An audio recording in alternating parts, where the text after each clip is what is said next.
community profile, and I'll give you a friend request either after this game or after we finish up here tonight. And then with that, we'll be able to get your address and we can mail that out to you. You are the winner of the ZUNI mousepad, and I'm 2 minutes behind, but as you can hear, the draft going on, so we're going to go ahead and hop into the game, and I'll make sure to still monitor it and make sure you respond as we get into the game now. So hello and welcome everyone back to a best of 3 between ZUNI 2.0 and Mike Chan Dota. Mike Chan Dota, arguably the favorites here tonight, but they take that loss in game 1. ZUNI 2.0 playing very, very nicely.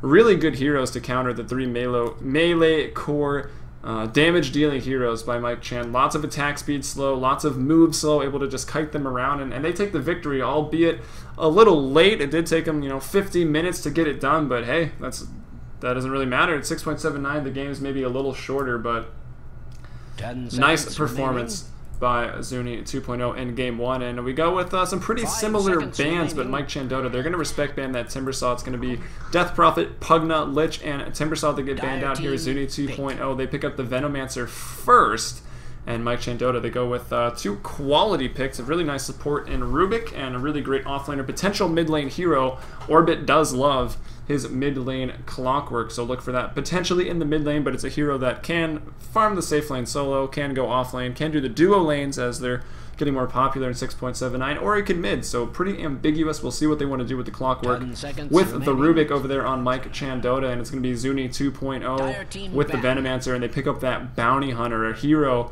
with the way the jungle works now, XP splitting off the camps. He doesn't even need to be put in a lane, but it's just made off lane all that easier for Bounty Hunter. Able to get up those quick levels as you can just camp around junglers, camp around the supports doing the pulls, and get level 6 at a really, really quick time. And that track gold from his ultimate there, as we'll take a look at it for those of you maybe not as familiar with Dota here tonight. Track, this is how it functioned. You put it on somebody, and now with that track, you grant move speed. Oh, that was actually a useless clip. You apply track as we see there in the clip, and if you kill them, you get bonus gold. Everyone around the kill gets bonus gold and bonus move speed while the track is on. So it's a really good spell to get your team way, way ahead, or even when you're making trades later, maybe you've fallen behind early. Track's a great way to get back into the game. Really powerful spell. But of course, Rubik can steal it with his ultimate spell, Steal, as you might think, based on the name.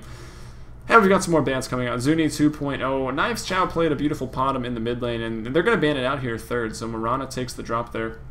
Banned out third. Mike Chan Dota, meanwhile, they're going to take out that Abaddon, who is still a very annoying hero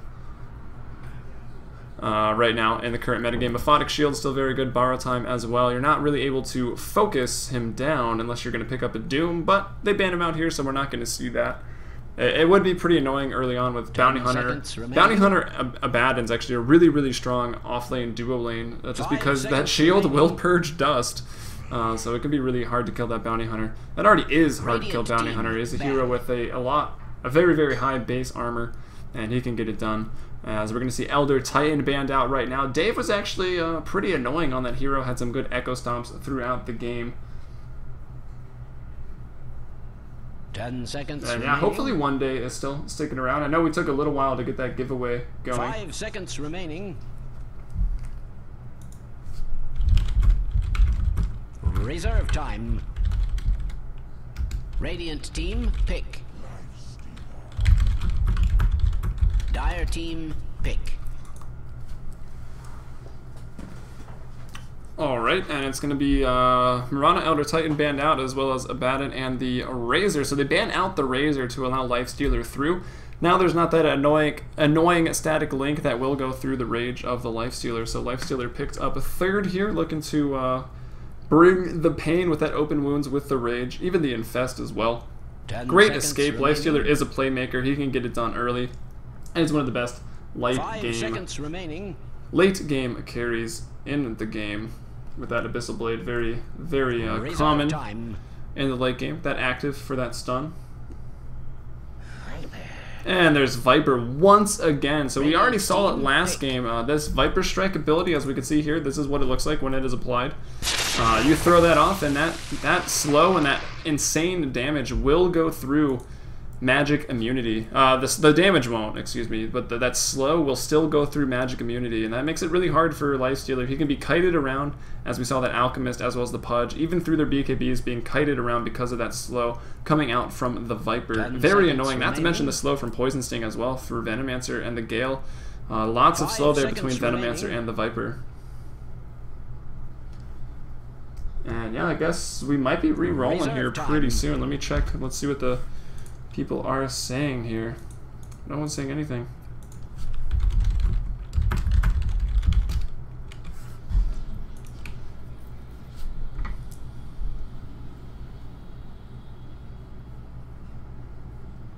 Crystal Maiden. Dire team, pick.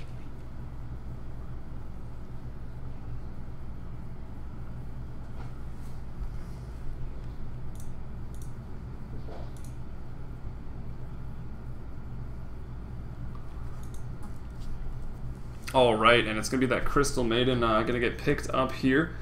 4th by Mike Chan Dota. So that's going to be a really strong support duo. Once Rubik gets level 2, level 3 with that Fade Bolt, and of course the Crystal Nova, the Frostbite. Lots of damage between these two supports early on, and pick-off potential. Lots of lockdown between the two of them. But Bounty Hunter, going to be pretty hard to kill with that high armor. Viper as well, not the easiest kill. He can pump out a lot of damage, and if Venomancer's around, if he lands a Gale on a couple, going to be very annoying. But Rubik right now, some nice spells to steal. Can get Viper Strike, can get the Poison Attack, can get Shuriken, he can get Track, he can get the Gale as well. Even the Plague Wards from Venomancer would be pretty insane, as Plague Wards are a really great spell on ZUNI 2.0. They're going to go with that Wind Runner as their 4th pick. And it doesn't look like One Day is here.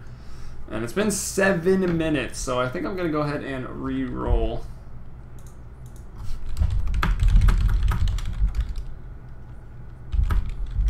Seconds remaining. 5 seconds remaining.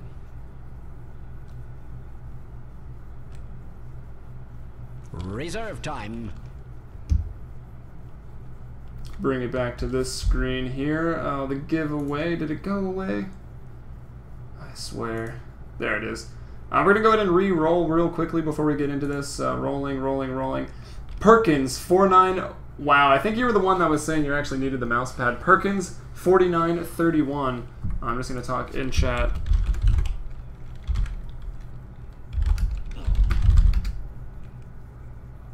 Dire team ban.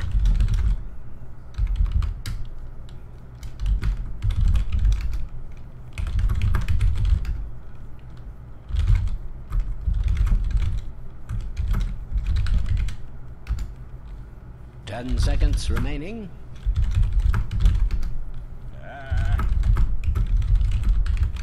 Radiant team.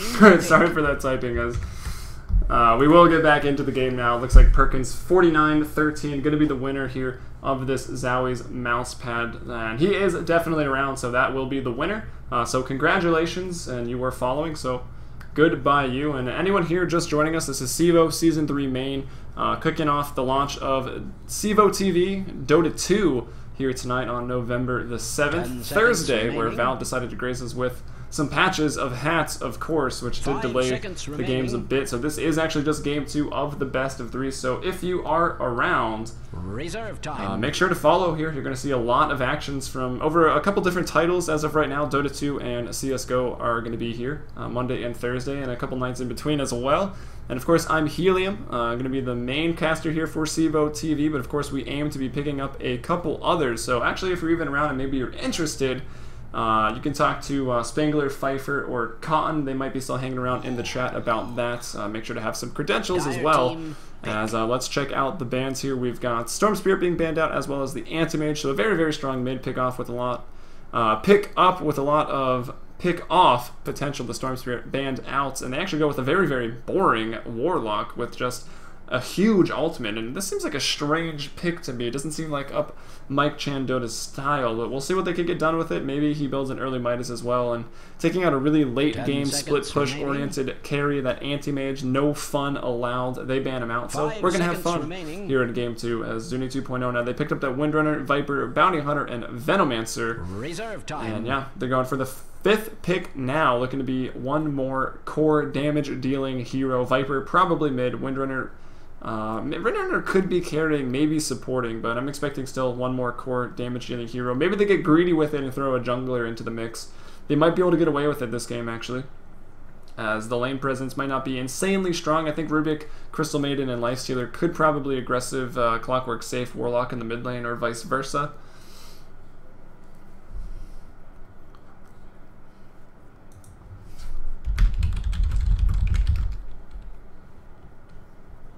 Ten seconds remaining. Alright, yeah, and Perkins, I know I just typed it 2 minutes ago. You're hearing it now. Yeah, I'll friend you up here after this game where we can get that information so we can mail it out to you. And congratulations here to Perkins4913. Tell your friends about this channel, as it will be Warlock and a Shadow Shaman by Knives Chow, who actually did play mid in the last game. We'll see what he can get done here if he manages to actually take the Shadow Shaman there. That'll be pretty interesting, to say the least, if he does do that.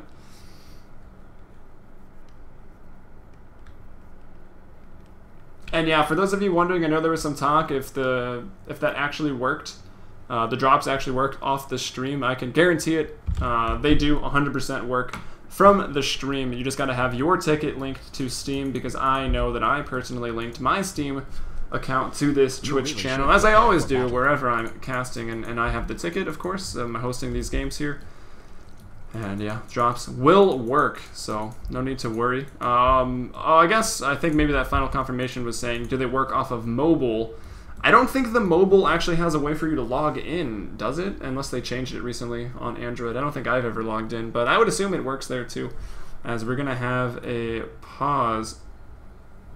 I think I have sound.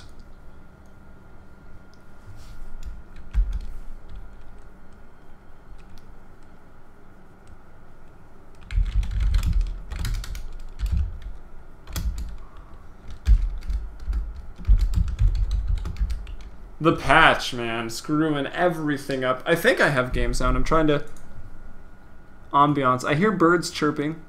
I live on the 17th floor, so it's probably not birds outside. It's got to be in game. I've never heard birds outside before. It must be nice. It's probably just the birds in Dota that I've only ever heard in my entire life. Lots of video gaming. Just kidding, of course. Over to the Dire. ZUNI 2.0. They take a 1-game lead in this series with a pretty dominant Game 1 performance. A little silliness coming out of Mike Chan Dota this time. They're going to be running a bit more of a stable draft here, as ZUNI 2.0. We'll introduce him here. It's going to be Adam on the Venomancer.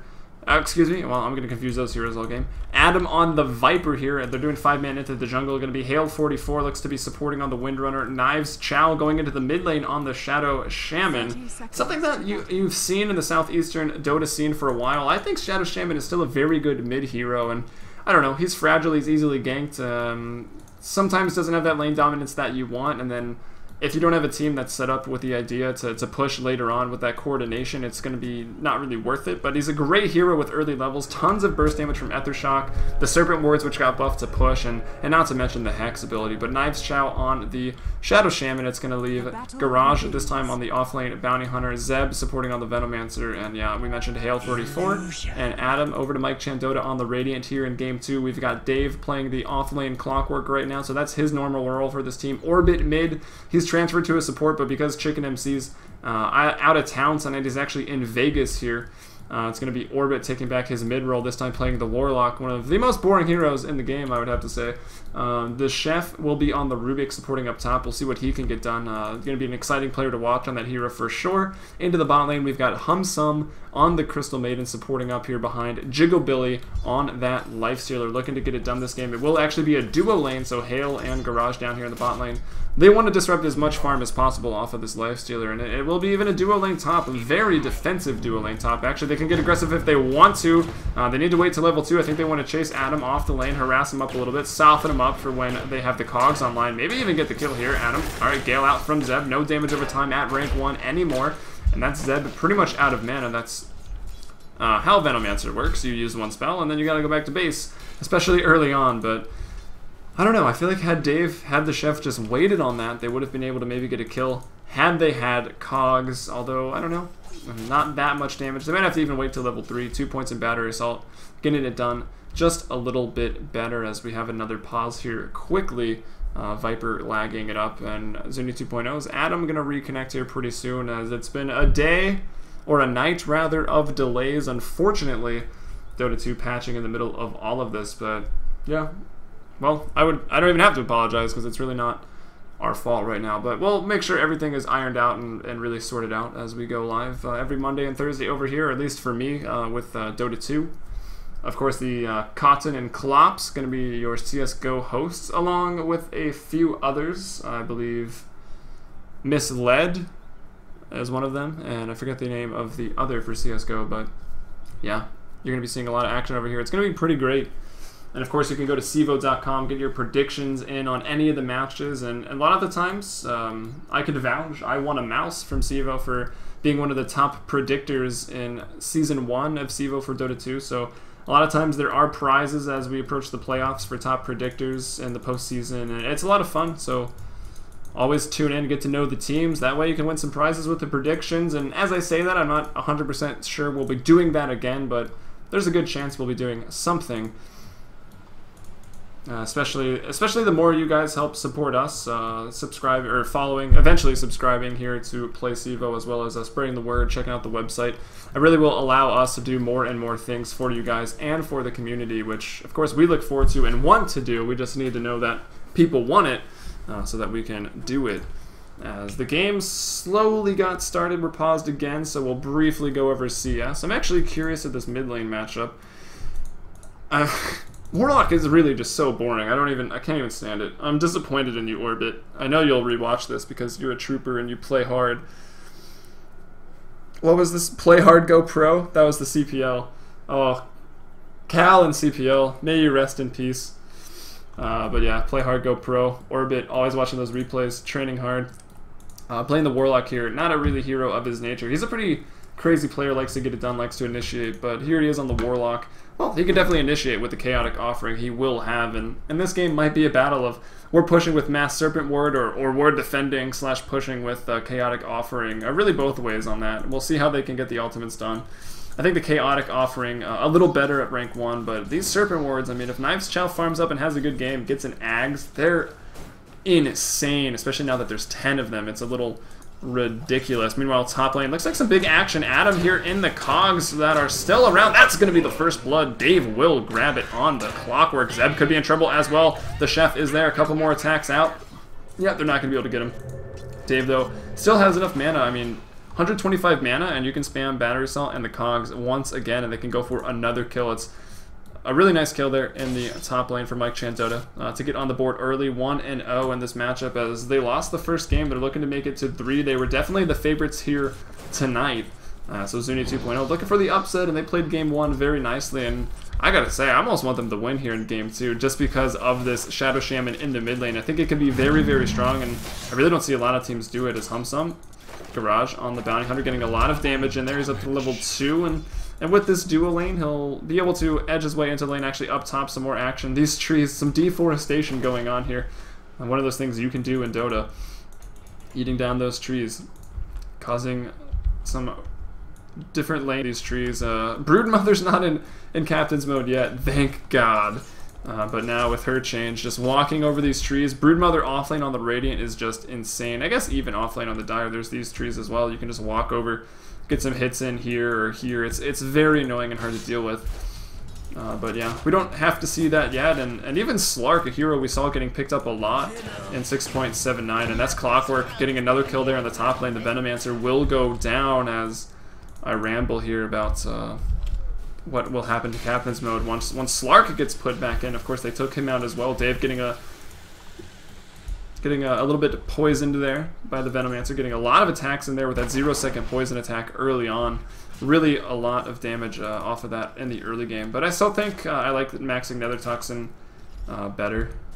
Well, yeah, I think that's the preferred build now. I used to go 3-1-1 so you could get Poison Attack to have no cooldown, but now that it starts with no cooldown, I think maxing Nether Toxin is really where you can get that damage and, of course, just dominate in the last hit and denies. And not a lot of action anywhere else besides the top lane. Sure, the Fatal Bonds is annoying for Knives Chow. He's got his bottle coming out to him now. Maybe already Bottle Crowed. He's got boots on it as well. And the bot lane, it's Jigglebilly farming very nicely, 19-6 to Bounty Hunter's 13-1. So Bounty Hunter's getting XP, he's farming. Lift back up into the cogs, that's the power of these two heroes. Adam needs to run, the Chef needs to run, excuse me. Adam, of course, can't run. He will go down. Dave is onto a killing spree, 3-0 on this Clockwork right now. Already 1,400 gold in the bank. As, well, Knives Chow wants to push this middle tower as soon as he gets 6, maybe drop the first Serpent Wards of the game. Pick up an early tower for his team, or even just rotate off of this 6-minute rune. It's halfway through the nighttime. If he gets a haste up, he's got the Hex, he's got the burst damage from Ether Shock. He can make a big difference in that top lane. Bot lane could be a little harder. Jigglebilly has the Rage. They can maybe get the Crystal Maiden, but up top, they've got the potential to maybe kill them both. The Chef, but it's so hard to kill Clockwork as well as Rubik. Rubik can lift and throw you back, and then Clockwork, that buys him time to throw up the cogs and help out on the retreat for both of those heroes. Bot lane, though, Dust goes out. Garage going to be Frostbit, and Jigglebilly actually hums some with the last hit there. Crystal Maiden with the early kill, 4-0. The laning phase going so much better now for Mike Dota. And I gotta say, maybe first game with that Pudge, their lineup was a little interesting. And here comes the Chef. He rotates off the top lane. Clockwork's now strong enough to deal with them all. Jigglebilly, one more second. The Frostbite from Humsum. Wind Run out.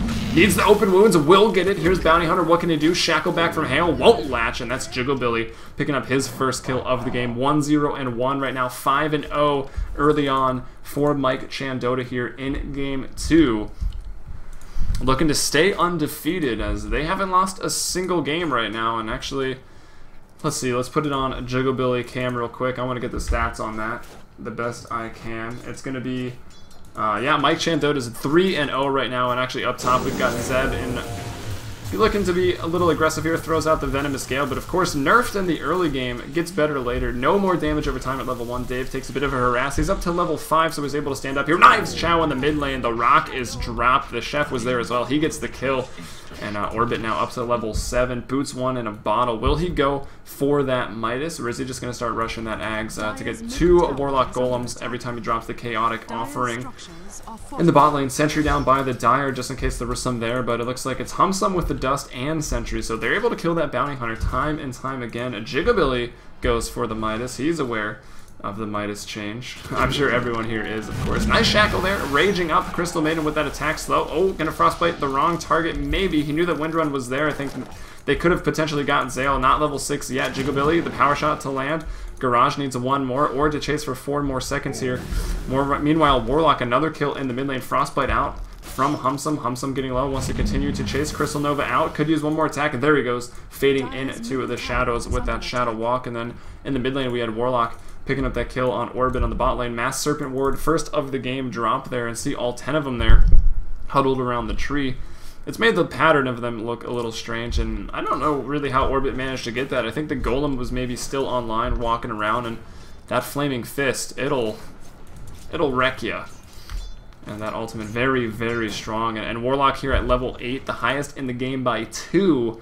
It's a hero that's, I would say, very dependent on levels, and if he gets up to level 11 pretty quickly before anyone else has their rank 2 ultimate, that's going to be really, really bad. And it's already pretty bad for ZUNI 2.0 as they're trailing right now by 7 kills at 7 minutes. So 7 kills in 7 minutes, all for Mike Dota. Checking out the graphs quickly, and 3,000 gold at this point in the game. That's a large advantage, and XP as well. With ZUNI 2.0 falling behind quickly, and they've got the big ultimate to keep taking the team fights on their terms, and the lanes are winning so hard that right now, Mike Dota, they don't need to leave their lanes, and they actually already have. Rubik ganked bottom, and he ganked middle, a kill in each of them, so the Chef has been moving around between the lanes nicely, picking up some kills. But it's going to be ZUNI 2.0, forced to rotate, forced to get things done and change the pace of the game. Zeb comes down to the bottom lane, smoked up.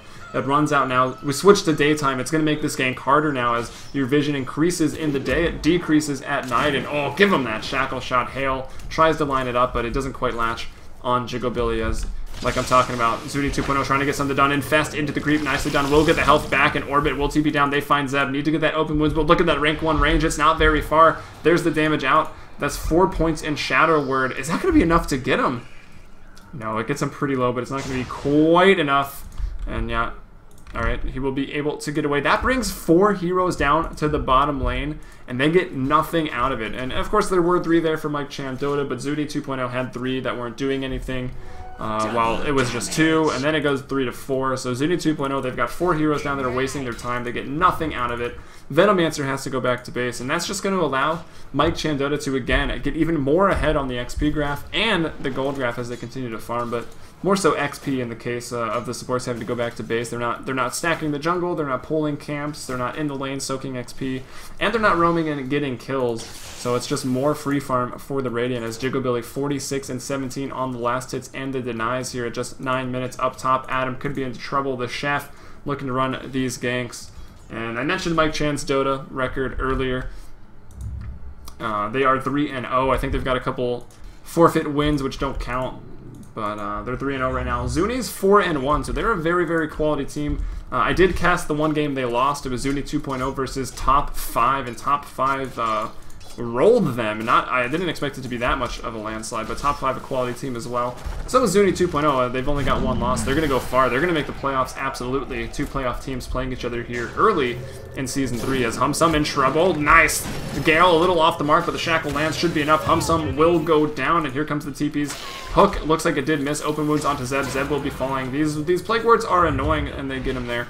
Able to TP out, and we've got Garage on the Bounty Hunter retreating away. Jigglebilly right back to farming. 8-1. It's a trade, and yeah, the trades are nice at this point, but I don't know. Dave, I think, is going to scoop up that invis. We'll get to it first. Bounty Hunter shows himself, wants to force out the rune usage, but yeah, won't be able to. Now Dave can retreat into the shadows as look at the dire vision right now. They have no wards out on the map, as we can see here. The Radiant, meanwhile, they've got a nice one to protect their clockwork, as well another one on the rune spot to see any of those rotations off the top lane. Even some sentries down here. Of course, they don't provide vision, but if Bounty Hunter was in the woods, they were looking to pick him off, but what is it? Yeah, they can see, well, not too much. We got 4 heroes once again down here in the bottom lane for the Dire as well. There we go. Okay, we're back onto everyone's vision as Dave with that invis rune in the top lane looking to kill Adam once again. Viper is a hero that's very, very level dependent, not so much item dependent because of the way his Nether Toxin works, but it's maxed out now, so level 8 is about where he hits his stride, and at 8 minutes he's, yeah, still the second highest in the game. It's only Warlock at 9, almost 10. He's pushing down the mid tower right now. Bot lane, are they trying to get the push on? Where's this Shadow Shaman at? Well, hold that thought. Adam here going to be initiated upon. Will go down. The hook forward. Adam will go down. Dave is dominating on the clockwork here. Just 11.5 minutes. Shadow Shaman is in the bottom lane here with the Zeb on the Venomancer looking for a kill. And just Arcane Boots right now. Pretty quick. They got 5 move speed taken off them in 6.79. So not the fastest boots. Shadow Shaman is a slow hero, so fast boots are great on him as he's a hero that can gank with the Hex. And there he goes, throws out the Hex on the Jigglebilly. Gonna be Galed, but there's the Chaotic Offering. Knives Chow gonna go down. Lifestealer will pick up that kill. And with the Chaotic Offering, with the rock drop down here, they're probably just gonna go ahead and push, clearing the wave with the Infest to heal up. And there's 3 heroes down here to defend this. Shadow Shaman not one of them. And look at this, he already used his Serpent Wards in that engagement.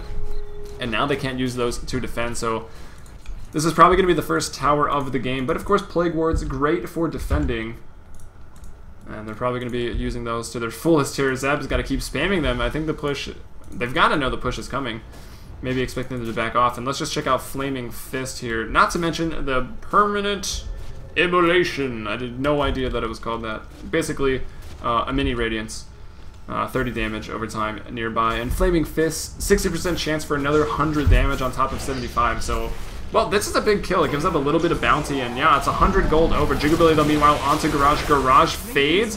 Wands up. Here comes the dust. Now he will go down. Bounty Hunter drops. Dave with a mega kill streak, and the top will take out. No, he gets it with the rocket, actually. He gets that kill all the way from the top lane. I thought he maybe killed another person, but we find Viper actually in the mid lane farming. Goes for the buckler, so he's looking for the mechanism, and still no towers taken yet. It's 11-1, and still Mike Chan Dota not able to take the towers despite really controlling the game. Hook over to the mid lane. Dave looking to go 6-0 right now. as he will kill Adam unless Orbit's going to try to steal it up. Nope, won't. It's actually going to be split by the creep. That one range creep. 25 damage, able to get it. Meanwhile, the push continues in the bot lane. Shackle goes out, won't match. Knives Chow lifted, thrown back by the chef, and he's going to drop Jigglebilly onto a killing spree. Hale forced to win, run away. 13-1. Another 2 heroes take the fall. ZUNI 2.0. They lose the Viper. They lose the Shadow Shaman. They still are holding onto the tower, but the mid tower, this is going to be the first one of the game to drop, and one of the best towers to take for early map control, as mid is pretty much close to everything. 6,000, 7,000 gold lead. XP already over 10,000. So game 1, pretty long game. ZUNI 2.0 able to take it in the end. Just their heroes were perfect for the heroes that Mike Chandota drafted up in terms of countering them. All those 3 melees. In this game, it's a little different. I felt that the lanes were pretty strong on all sides, but it was that Rubik and that Clockwork that just got it done up top. Maybe Viper not thinking that they'd be able to do as much damage as they did, but Battery Assault, one of the highest bursting, not highest bursting, but giving its duration of 10.5 seconds. Here at rank 4, you can do over 1,000 damage if you isolate yourself in the cogs and then continue to chase. So it can really dish out the damage early. And Clockwork, again, one of those heroes that with early levels, he can get so much done, which is why he's great in the offlane. He doesn't need farm. He goes to the offlane. It's solo XP, but yeah, it's diminished because you're in the offlane. It's harder to come by the easy XP, but if you do get those early levels, you can just absolutely just continue to snowball and kill. Nice shackle shot as they try to dive the Bounty Hunter. Tracks are now online. So this is where ZUNI 2.0 can try to get themselves back in the game, throwing out these tracks and defending their towers. But up top, meanwhile, Viper taking the fall. Dave will pick him off. It's 14-1 right now, and in the bottom lane, they're chasing Jigglebilly. Still, Jigglebilly, does he have Infest? No, he goes back with the open wounds. He will get the kill. He goes dominating, gives up 549 gold as Shadow Shaman kills him, gets the dominating streak gold. That's Knives Chow, but he had to drop. I didn't think he actually had to drop those. He maybe dropped them to try to save up that Bounty Hunter, but now they don't have him for this tower, and that could have been a kill and a tower, but as the rocket from Dave comes in, also maxed.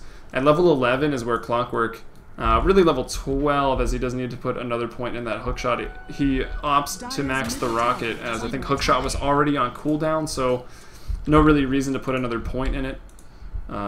Just because, even though okay, he was holding the point anyway, so I'll stop talking. For some reason, I've forgotten that you can max 2 abilities and get 2 points in your ult at 11. Simple math is hard, but his damage is completely online. Battery Assault at 4, Rocket Flare at 2, or at 4 as well, and then Hookshot here at rank 2, shorter cooldown, 55 seconds. And look at this, he's already just 600 gold away from the Aghanim Scepter, which will bring it down to a 12-second cooldown. Orbit in trouble, shackled up by Knives Chow. He's got the Chaotic Offering if he wants to drop it. DD and the regen online. He pops the regen. This is going to allow him to live. Double damage runs out. Dust has been thrown. Orbit, is he going to drop the rock for this? Thrown close to the cliff. Humsum, nicely played there by the chef, and Humsum, beautifully done. He picks him up here, and he throws him back to the cliff. That way, Crystal Maiden could get the Frostbite range over the hill, and they snare him up. Orbit doesn't even have to drop the rock. He saves it now for this moment onto Adam, onto Zale, as he looks to push forward. Fatal Bonds goes out onto 3 of these heroes, and yeah, there you go. Dave initiates with the hook. He's going to go for the others because he knows as he does damage, Venomancer will drop. They are fatally bonded, and very, very fatal it is. 2 out of 3 die that had the Fatal Bonds applied to them. Nice hook there by Dave, and he's going to have it again here in just another 35 seconds. Ags is online after this tower, 12-second cooldown. This game looks to be pretty much over for ZUNI 2.0. Bottom tower has fallen. Well, they were talking a lot of trash in game 1, so if the chef says anything...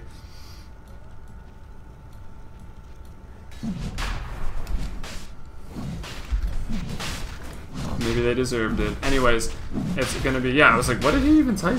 Kiggles? Kiggle W? Jiggle. It will be the Radiant to go ahead and take out the Roshan here, as it's getting to about half HP. Thank you, Manners. Windrunner, so kind. Despite being a ginger and having no soul. Roshan has fallen to the Radiant. I heard a funny joke the other day, for those of us that know a lot about Dota 2, which I would assume most of us here do. It was, I'm sure it originated on Reddit, but I just saw it in someone's comment on Ventrilo. It was, Shadow Fiend kills Windrunner, gets no souls. I thought it was hilarious. 18-2 is the score, 18 minutes in, so more than a kill per minute in this game. Jigglebilly on top of the net worth at 10.6k. We've got the Clockwork at 7.4k. That's Dave with a beautiful duo off-lane performance along with the Chef. Knives Chow leads the net worth here for the Dire on a Rasta, a Shadow Shaman, at just under 5k, 4.3k on Orbits. He's actually below the Rasta, but he's okay with that. Actually, no, I was going to say that makes no sense. His items were on the ground as he now completes that Ags at just 18.5 minutes, 6.3k, Rasta at 5k. Upheaval, just to slow the wave. I think that's what he's doing here. They probably did just get uphill vision, actually. I'll actually switch it over to there. Yeah, they see it. I think he was throwing the Upheaval so they wouldn't see that he picked up the Ags. But now the Dire team knows, and they're probably very, very, very scared.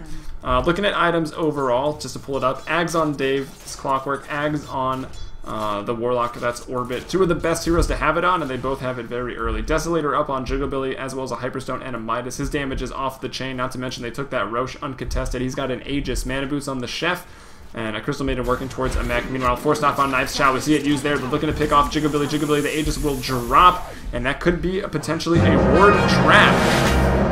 And yeah, he is indeed ward trapped. Roll Rage up, eats his way out. Ultimate onto 3. Fatal Bond's going to follow up on 2. Poison Nova goes out, and wow, 2 of them just melt immediately. They get the Aegis offline, but with these golems here, they're just probably going to be able to push the tower. They got the creep wave. It's going to clash about here, and they continue to chase here. Dave infested up with the Lifestealer, and that going to cogs him up. Wicked sick for Dave, make him 7-0 with 7 assists. Hook throws out, just misses on the Bounty Hunter as they're going to go ahead and get the tier 2 tower in the top lane. 21-2 here as we approach 20 minutes. Gold graph, it's going to be almost 20,000 gold advantage. XP not too far behind that, almost to 20k, as well as the golems. That Flaming Fist, very, very strong. Now it's up to 150 on a 60% chance. And there's 2 of them, not to mention Orbit. Not really pressured by any of the heroes here, so he can get off his Fatal Bonds and the ultimate, or vice versa. Probably better to do the ultimate first to get the stun and then Fatal Bonds. And that burn of, what is it now, 40 damage per second times 2. I believe the burn stacks. I'm not actually sure. Nice cogs, gonna push just to buy some more time. Step right here as they look to work on the towers. The golems run out. Adam picked up. Oh, Aftershock gonna go ahead and take down the Rubik. That's unfortunate there. Good spell for Rubik to steal, actually. He's dead now, so I'm not sure what he had. Also track, one he wants to steal. And look at this, Bounty Hunter, nice shackle there by Hale, 44, onto 2 of the track's targets. And this is going to be a lot of gold. Dave's on a wicked 6 spree, and they bring him down. That's 924 gold going over to the Viper. Very nicely done, 21-5. So that's how you get back into the game here if you're ZUNI 2.0. You continue to defend like that, able to counter-initiate. And get those track kills up, and that's going to be actually a drums finished up here now. Orbit with another double damage. It's like second or third of the game. 1-0-9. That being said, that's Mike Dota trying to break high ground without an Aegis and without the Warlock ultimate still available to be dropped. So I don't really think Mike Dota is going to be too deterred to just rush into the high ground once again as soon as their abilities come back online. What is this? 1, 2, 3, 4 minutes at least on the Roche. It could be 4 to 7 minutes, and the next Roche will be spawning. So Mike Dota going to look to maybe smoke up, get some pickoffs. They don't want to sit back and let ZUNI farm up. As Jigglebilly, though, getting huge. Assault Cuirass, Desolator, and another 1,200 gold already on the Lifestealer. He's at 14,000 gold, so he's pretty much, 3,600 ahead of the next person, and that's his teammate. That's the Clockwork at 8.4, the Warlock at 8.1, and then finally a Rasta, who, what's he even going to do with this network? 4 Staff and a Ghost Scepter. Nice ward trap. Jigglebilly able to run out, needs to infest into the creep, will do just that. Uh-oh, they might turn this around, they will. He doesn't get any, wow, why did he not get any health for that? I think because Humsum killed it. But here's the ultimate here on the 2. Ghost Scepter not going to save you there. Fatal Bonds, the Chef with a double kill off of that Fade Bolt, as Orbit just unloads. And that's 4 down here. Make it 5. Dave connects with a 12-second cooldown hook. Adam will fall. Dave right back on the board. Actually, it's Humsum that picks up that one. 7-1-9 for Dave. Chef with a double kill make him 6-1-13 this game. Huge impact. And look at this. 7-1-9, 6-1-13, 6-2-8, 4-2-8, and 2-0-11. Every single Radiant hero. That's Mike Dota on top of the kill board. And 4 out of 5 actually. Actually 5 out of 6 on the net worth chart for Mike Chan Dota. This game spiraled out of control from a very, very early point on. Basically, when Dave and the Chef won that top lane so hard, ZUNI 2.0 knew it was going to be a tough game, as none of the other lanes did all that great either.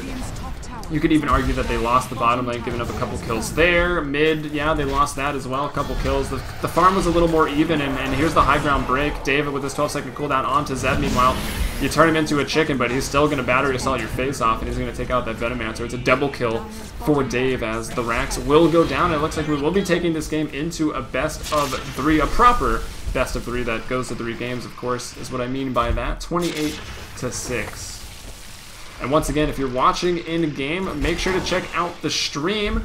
And we're going to be bringing you game 3 here. Well, the GG hasn't been called yet. Dave continues to just go on a rampage onto a killing spree once again after dying not too long ago. Knives Chow extends his life with a Ghost Scepter use. 29-6. Blinking forward with the dust is the Chef, looking to find somebody. The hook just going to be off the mark. Able to dodge the Gale. Frostbite up onto Zale, and Hail. Keep combining his tag into his name, and yeah, that's the bottom racks, and the Radiant Mike Chan Dota just going to stick around and pretty much camp the base, go straight for the tier 4s. Chaotic Offering coming off the cooldown in just 40 seconds, and there's pretty much almost a refresher orb up on Orbit. He's already got the Oblivion Staff, just needs that Perseverance at 1750, and then the recipe I think is 1850. That's actually quite a bit. 24-30 though is the game time. 29-6 is the score. The net worth now, it's a scary sight to look at if you're a ZUNI 2.0 fan, or if you're a ZUNI 2.0 watching this replay again. All 5 on Mike Chan Dota, dominating that chart.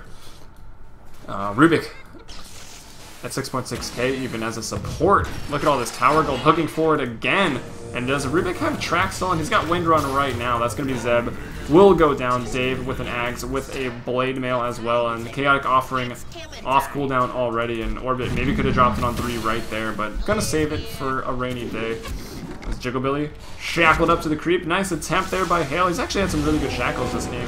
Hunsun with the ultimate. Nicely done. Do they even need to drop the Offering? They will drop it there, and it goes right onto Knives Chow.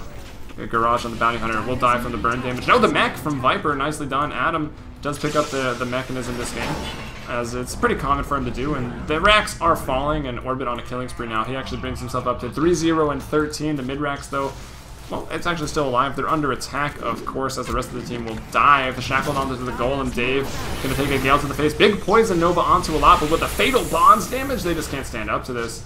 And, well, actually, they will get away. That Shackle was pretty nice. No, Dave hooking forward once again. Finds Knives Chow, looking to get Zeb as well. Does he have... No, he's got no mana. He will in just a second here with that wand charge. He uses 9 of them.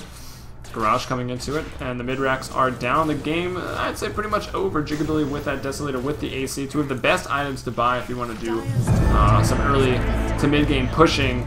You put your free farm to use and push with your team, which was clearly the plan they had in mind. These are not the items that you would normally buy first on a lifestealer. You'd like to go phase drums into an armlet just to be ready to fight, but they knew that Orbit was doing well, and they could forego those items and just get the push online with the Chaotic Offering leading the charge.